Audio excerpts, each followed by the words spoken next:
How's it? Welcome to Lessons from the Best, from my book, Lessons from the Best, Holistic Tips and Tricks to help you improve your golf. Now, for those of you who don't know, this book is basically a culmination of some of the best stuff I've heard on my On the Mark podcast. And looking back on it, we've been going for 9 seasons, the podcast, over 700 episodes, and this is just 17 of them, with the 18th chapter by me. And so I'm certain that there will be another book coming because there's just been so much good stuff. Now, speaking of good stuff, chapter 15 in the book is about Bill Harmon. Now, Bill is the youngest of the 4 Harmon brothers, sons to the legendary Masters champion. There's my Masters flags there with the 2 Masters champions I've worked alongside. And Bill's the youngest of them, youngest son to Claude, and he's got a rawness about him, an honesty that I love.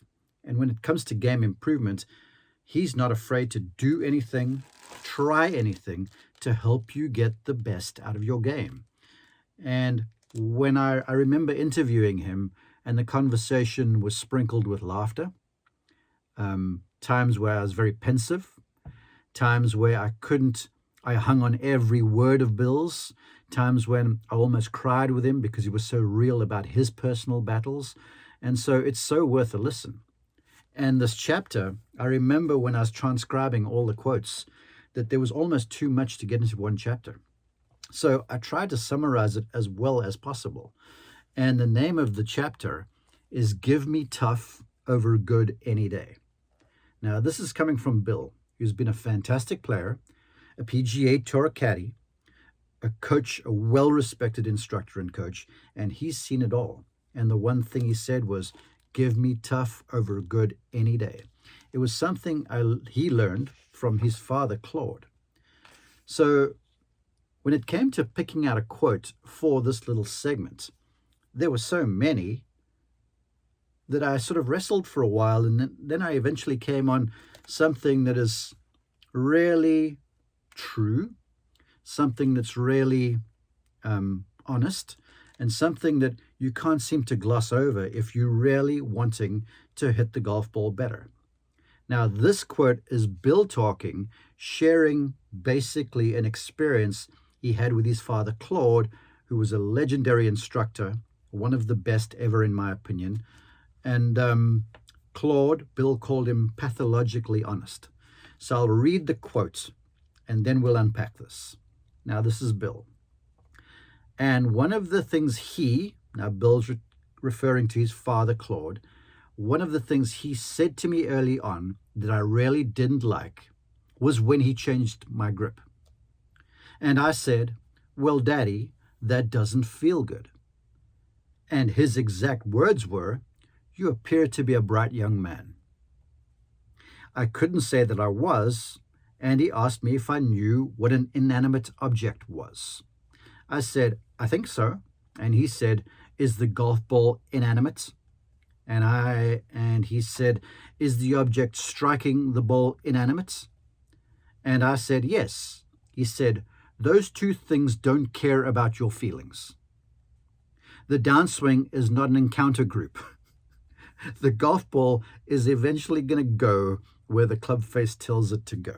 Now, I can only imagine young Bill Harmon on the practice facility at Winged Foot with his father, and his dad, Claude, is saying, hey, buddy, you need to change your grip.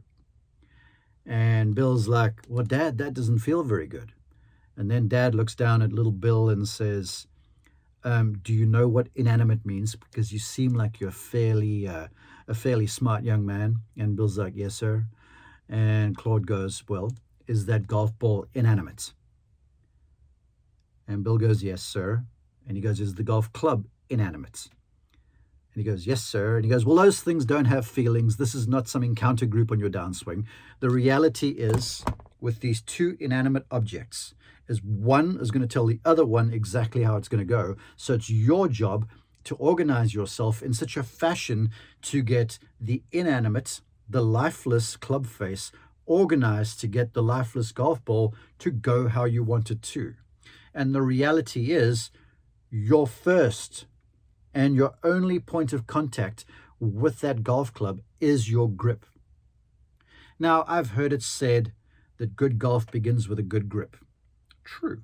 But I've also seen at my wherever I've gone on the PGA Tour and worked with top players that I've seen some bad grips that still delivered good shots because the player in question understood what he or she needed to do to position the hands in such a way through the swing to get the club face to manifest the certain message.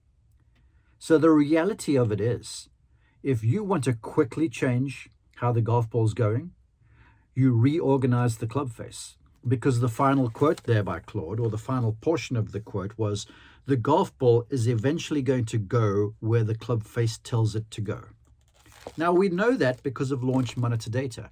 And we know that the relationship between where the face is pointing and where the swing path is going will cause side spin. But the real truth is, because I think sometimes golfers get really wrapped up in swing path, is that if you've got trouble down the right-hand side, you must make sure the club face points to the left when you strike the ball. Conversely, down the left-hand side.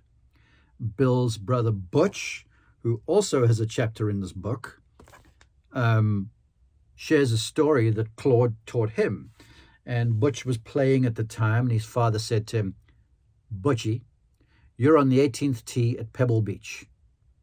You've got a one-stroke lead. If at contact you have the club face with the heel leading the toe, you're probably going to win.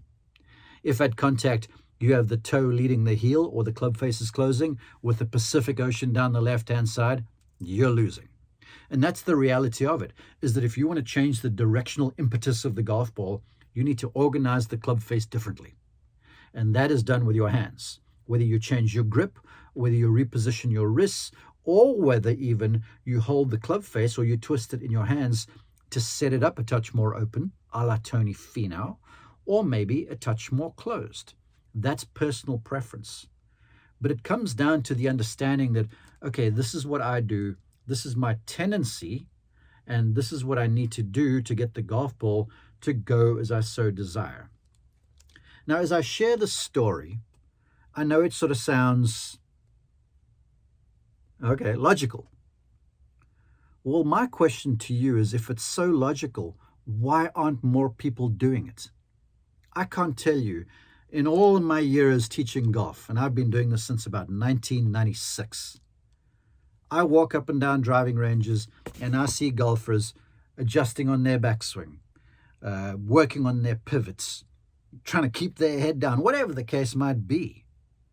And they're still hitting slices. Because the slice happens because the club face is open to its path when you're swinging. Or they're hitting snap hooks and they're trying to rotate their body more. But the reality is they could rotate their body more and still get that club face in a place where it's too closed relative to the path. So take it from Billy and their father Claude and Butch, who's also featured in the book, both brothers. The downswing is not an encounter group. The downswing is there for you to organize the club face in a way to get the golf ball to go where you intend it to go. No amount of hoping, praying, wishing is going to help with that. Praying helps a little, but you still have to get the club face organized. And just like Billy learned, uncomfortably so, that a grip change will help with that. And my parting shot is, when you make a change, especially to the grip, because you're so tactile and you've got so many nerve endings in your fingers, when you make that change, it's going to feel uncomfortable for a while. But keep sticking to it. Keep working with it. You'll see the ball flight change, and all of a sudden, that discomfort will turn into comfort, coupled with some better golf shots. It'll be worth your while. Check out the book. It's available at back9press.com/Immelman.